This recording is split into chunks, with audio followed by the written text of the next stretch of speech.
This video is brought to you by Brilliant. For most of his presidency, Argentina's Javier Milei has been one of the most popular politicians in the world. His approval ratings have stayed consistently above 50%, and Morning Consult polling has consistently ranked him as the second most popular world leader, behind only India's Narendra Modi.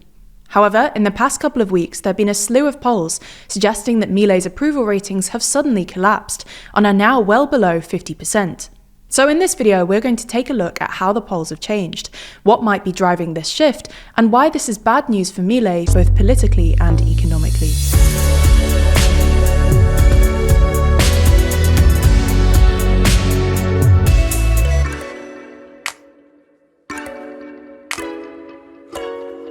We're getting ever closer to 1 million subscribers, and 68% of you haven't even subscribed yet, so lend us a hand and subscribe today. So let's just start by looking at how the polls have changed for Milei recently.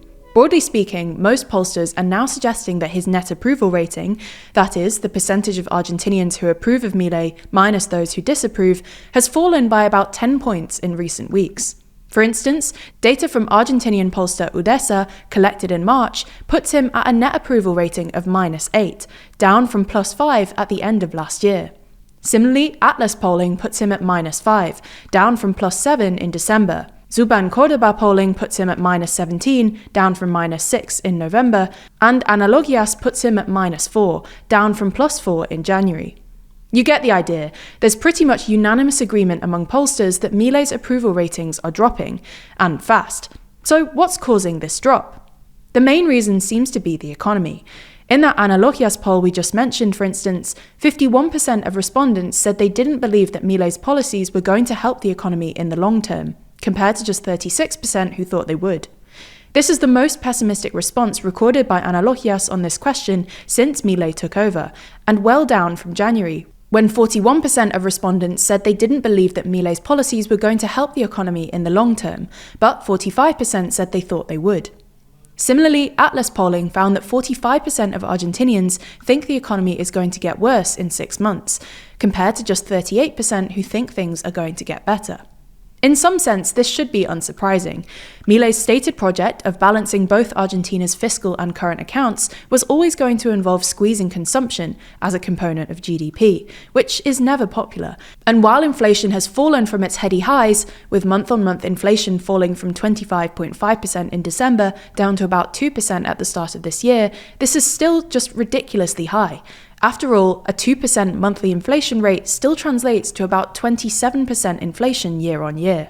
There's only so long you can expect an electorate to tolerate such a rapid rise in prices. And to make matters worse, inflation has actually accelerated in recent months, with month-on-month inflation coming in at 3.7% in March. However, while persistent inflation has put steady pressure on Milei's popularity, it doesn't fully explain the sudden drop we've seen recently. And other polling suggests that Argentinians are also unhappy with the new IMF loan Milei secured last month. Again, that Analogias poll we just mentioned found that 61% of Argentinians opposed the new loan, while just 22% supported it. For context, the IMF doesn't have a great reputation in Argentina. Argentina has taken out a grand total of 23 loans since joining the organization in 1956, more than any other country. And these loans are usually conditional on the government making some politically painful spending cuts. Unsurprisingly, this has made the IMF somewhat unpopular in Argentina, and while the fund's defenders would probably argue that Argentinians should instead blame their government for borrowing too much money in the first place, it's nonetheless true that the IMF's reforms have generally failed. After all, if they'd worked, Argentina wouldn't have to keep going back for more cash. During the campaign, Milei was an outspoken critic of the IMF, describing it as, quote, just a bunch of bureaucrats who don't care about Argentina's deep-rooted challenges in an interview with the Financial Times. However, since taking office, he's staged somewhat of a U-turn, and last month announced that he'd secured a new loan worth some $20 billion. The main reason for this loan, at least according to Milei, was to provide a buffer to allow Milei to liberalize Argentina's exchange rate. We've done a whole video on this before, so go and watch that if you want to know more. But the TLDR is that, for years, the Argentinian government has tried to keep the Argentinian peso overvalued, so that Argentinians can import and consume more stuff.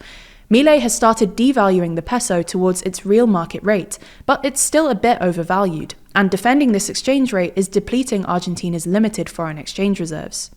Nonetheless, Milei's been reluctant to completely remove all capital controls and let the peso float freely, because this could trigger a rapid devaluation, which would stoke inflation and possibly even trigger a run on the peso if Argentinians start selling their pesos en masse once they see it start to fall. This is why Milei wanted an IMF loan, because he could then use the IMF money to protect the peso if the decline was too sharp, i.e. use IMF dollars to buy pesos and thus stop it falling in value. And to be fair, it looks like Milei's plan has sort of worked. Last month, he finally relaxed capital controls, and the peso only fell by about 10% before strengthening a bit. This is obviously still a pretty big drop, but it's smaller than most analysts expected, and small enough that the government didn't feel the need to intervene. Nonetheless, a 10% devaluation will still stoke inflation by making imports more expensive, and Argentinians are, for understandable reasons, instinctively suspicious of the IMF. These suspicions have been exacerbated by the fact that Milei used an executive decree to bypass Congress, who are supposed to oversee and approve any new IMF loan. Anyway, on top of the economy, polling suggests voters are also worried about corruption, with Analogia's polling suggesting that 52% of Argentinians think Milei's administration is corrupt, compared to just 32% who don't. A lot of this seems to be a consequence of the Libra scandal, a cryptocurrency that Milei promoted via X, claiming it was going to help small businesses in Argentina, only for so-called insiders to dump their coins en masse, cashing out and crashing the coin. This happened in February, but it's triggered an ongoing investigation and undermined Milei's credibility. Zuban Cordoba polling from last month, for instance, found that 54% of respondents said the scandal changed their opinion of Milei, while 58% said it proved he can't be trusted.